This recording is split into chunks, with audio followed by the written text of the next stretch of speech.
G'day folks, welcome to our house. It's really exciting to see you here.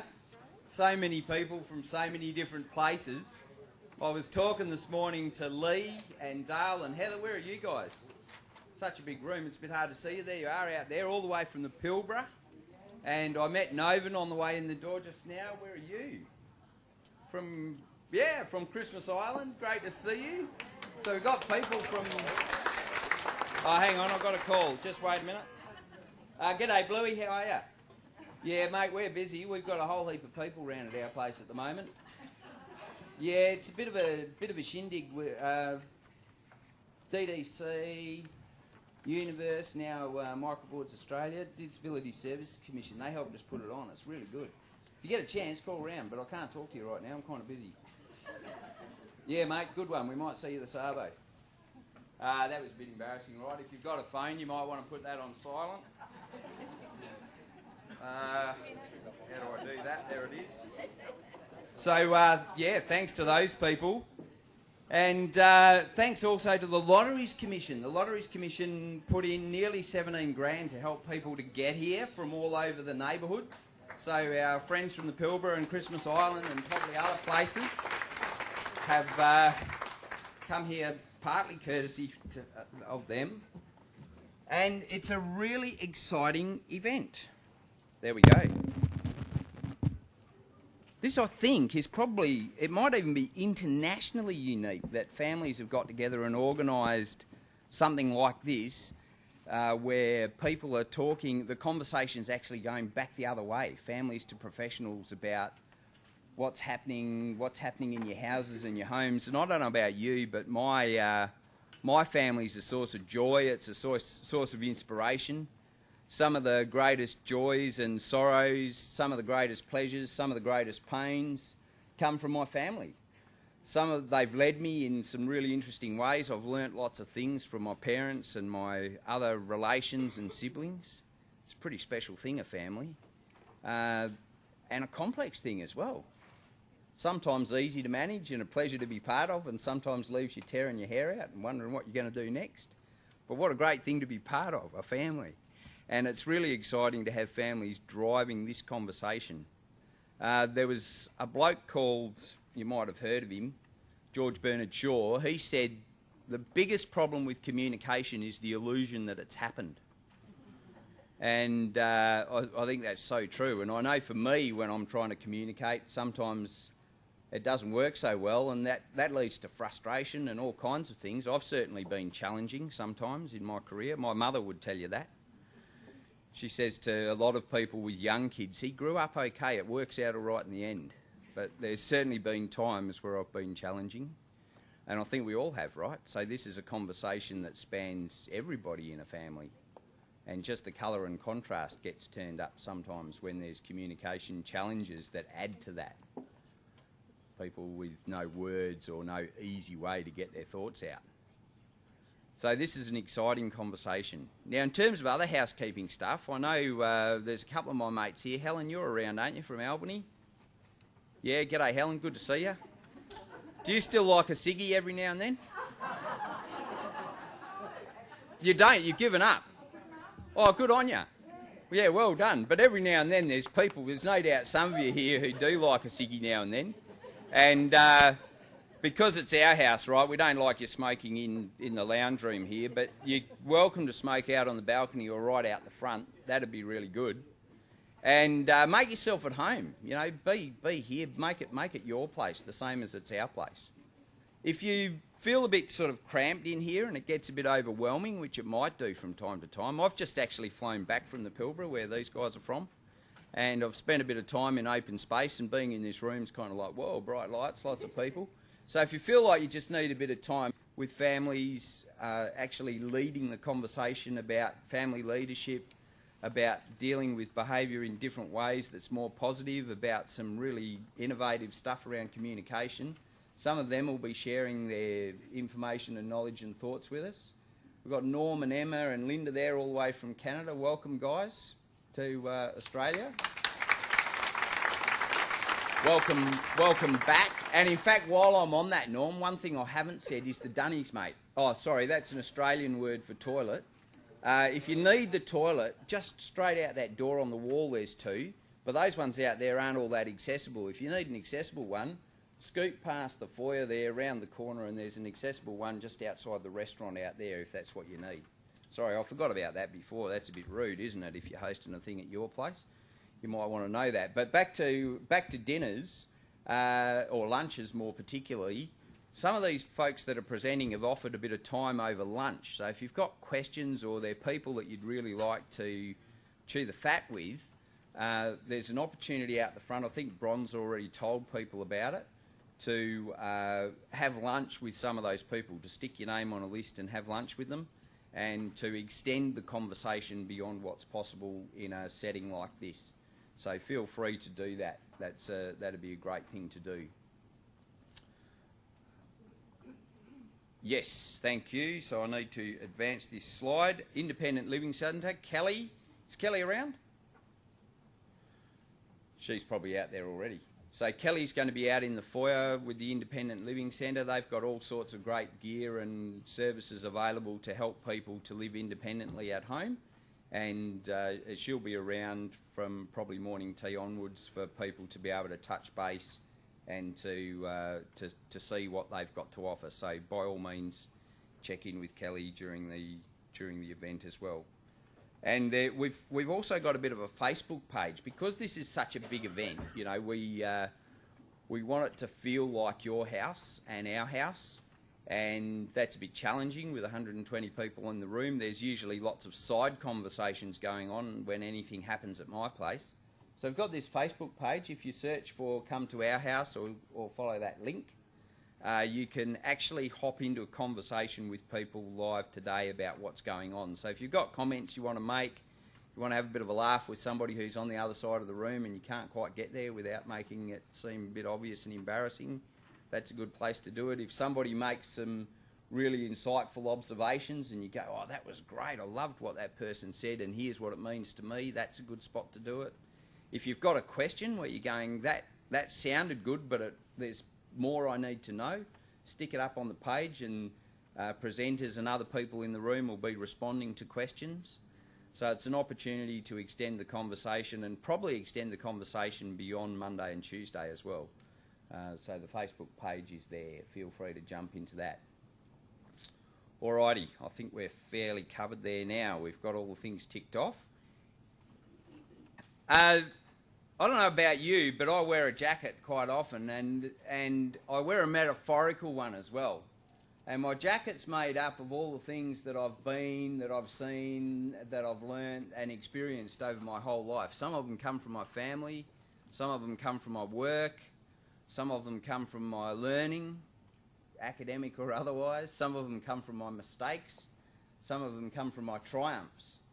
And it acts like a bit of a filter, this jacket. When I'm listening to people, I'm kind of listening to hear the things that I already know, and sometimes I'm looking around going, oh yeah, I agree with that. That sort of makes my jacket fit well.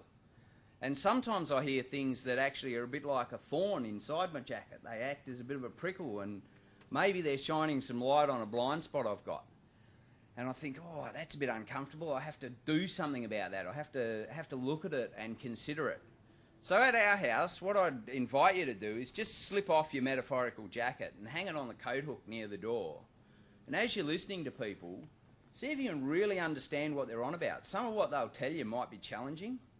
Some of it might confirm what you already know and add to the stuff that you already know and believe.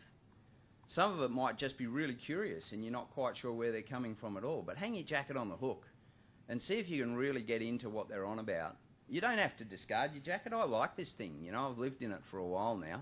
Pick it up on your way out the door. It's still yours. You don't have to agree with anybody that doesn't agree with you.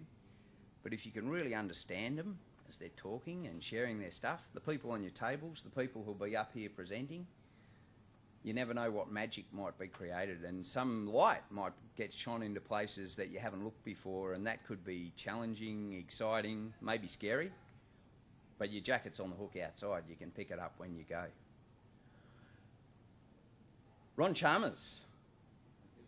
Yeah, keep your jacket on, mate. You better for photos. It doesn't look good for a government official to be walking around half-dressed. Dr. Ron Chalmers is the DG of the Disability Services Commission, and he's been doing a lot of work over a number of years now, getting the Commission to change the way it supports families and to make funding way more flexible and to help professionals and service organisations be more flexible and more responsive to what people need. He's an exciting kind of a leader here in WA, and WA gets looked at a little bit for some of the unique stuff that it does, and it's in no small measure due to his leadership in the Commission. It's an important role in government and an exciting kind of interaction with our community. What you do makes my world a better place to live in, and I appreciate that. I'm really interested to hear your welcome to this event. Come on up, Ron.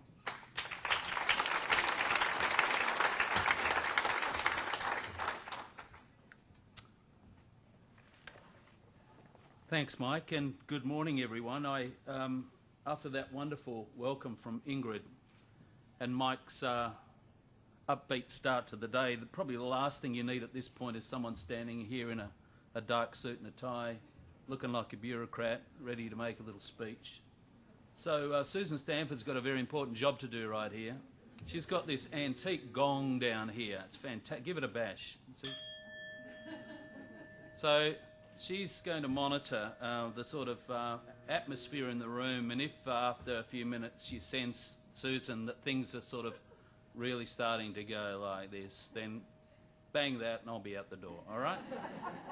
Okay? But I've been asked to maybe take 10 minutes just to make some introductory comments about this two-day program, and I'm thrilled to do that. But Susan, be on standby right there. And I think I've got Ingrid's throat right here as well.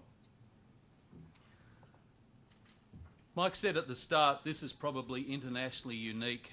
It's definitely unique here in WA to have a family leadership conference of this type, specifically focused on getting families and carers together to share experiences around people that from time to time can prove quite challenging in their presentations to the world. So it's unique, and it was also mentioned, I think, right at the start that Lottery West should be congratulated for their work in this. I mean, how would we get on in this state without Lottery West? They've certainly done us proud over a long period of time. So it's good that we've got people from regional WA here in this room. The Commissioner's put a few pennies towards these 2 days, and we're thrilled to be able to do that because of the importance of this. Program itself looks really exciting, a 2-day program, choices within the program, but it really does give families and carers the opportunity to grapple with some of the issues that people are facing. This 2-day program has come out of a partnership, and some of the partners have already been mentioned this morning, but the Commissioner's had a role, and we've got people here. Developmental Disability WA, very important partner, and Universe, cutely spelt with a Y at the front, a parent-led community of learning and practice made up of people with disabilities, families and supporters. Very important entity that's growing in importance in this state. During the 2 days you'll hear more about this collaboration that's offering so much, and you'll be hearing about specific initiatives, the side-by-side project, and Is There a Better Way workshops as well. Both are fantastic initiatives in their own right, and you'll be hearing a bit more about that. The Disability Services Commission, so a state government agency focused on making life good for people with disabilities in this state and their families and their carers, has been focused in the area of positive behaviour support for many years now. But I was having a conversation with a couple of people out in the foyer before we came in. This is the sort of stuff that takes time and takes investment, and it takes commitment. This is not the sort of stuff that you come up with some slick new program of some sort and hope that things are going to become fantastic within a matter of weeks or months. We've been working specifically around building capacity around positive behaviour support, and this has included and I'll just mention these specifically, 3 particular initiatives. Trying to expand the capacity within the disability services sector to provide early intervention support, dealing with issues early rather than waiting to try and deal with issues when they manifest themselves down the track. That's critically important. We're still not there yet. We fund 135 different non-government organisations, and we still don't have the capacity we need in that sector to meet the complex needs of some people that live in this state of ours. We're also working with other government agencies, with health and education, transport, mental health, to improve service access and enhance the capacity of those services to respond more effectively to the needs of people with disability, especially those people who have challenging behaviours from time to time. We're also trying to push the boundaries of research in this area as well. And you'll hear during these 2 days about a particular partnership that we've got happening with the University of Western Australia to try and give us more evidence around what works in this particular area. How are you going there, Susan? Am I passing the test so far? Yeah, get that gong ready. All of this work has been overseen by a 45-person committee. Now, think about that for a moment, a 45-person committee. My life's full of sitting in committees, but I'm yet to come across one with 45 members in it. But what I'm led to believe is that it's been an outstanding success. That committee since 2009, so it was 6 years ago, has been chaired by Jackie Mills, who's in the room here at the moment. And I want to make special mention, take this opportunity to make special mention of the role that Jackie Mills has played in the disability sector in pushing this very, very important agenda. So join with me in thanking, I can't even find you, Jackie. Fantastic.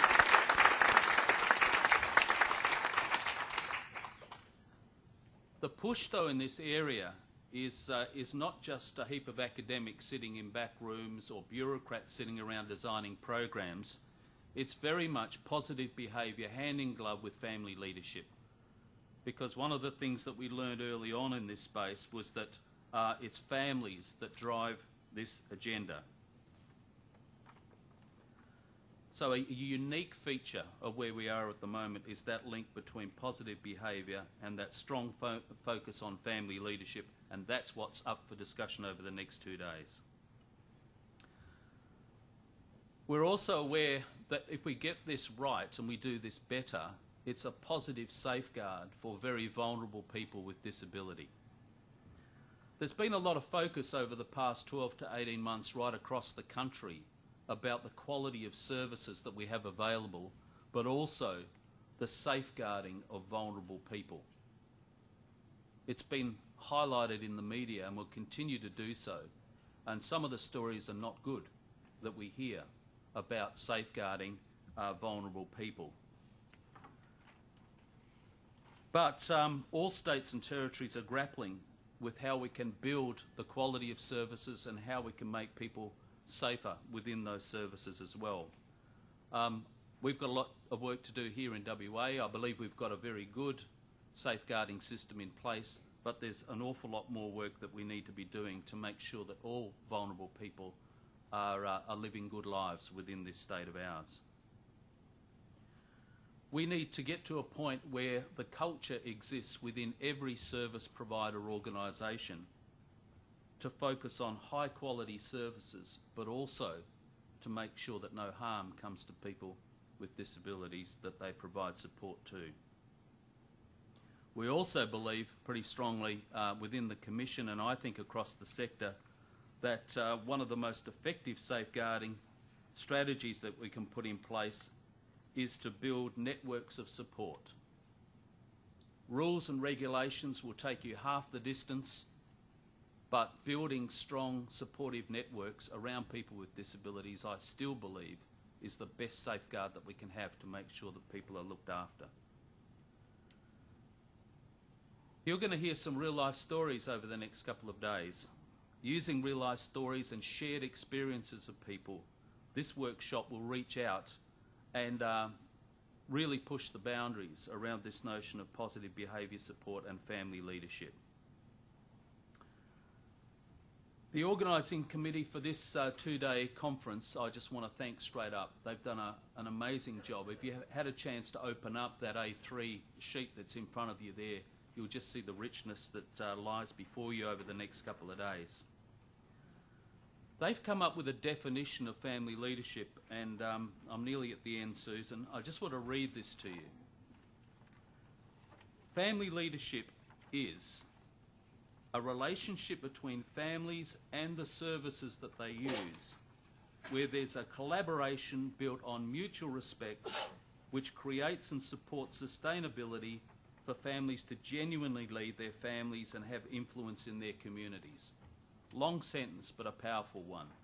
It's talking about a collaboration that should exist between families who really know family members and the services that they're accessing.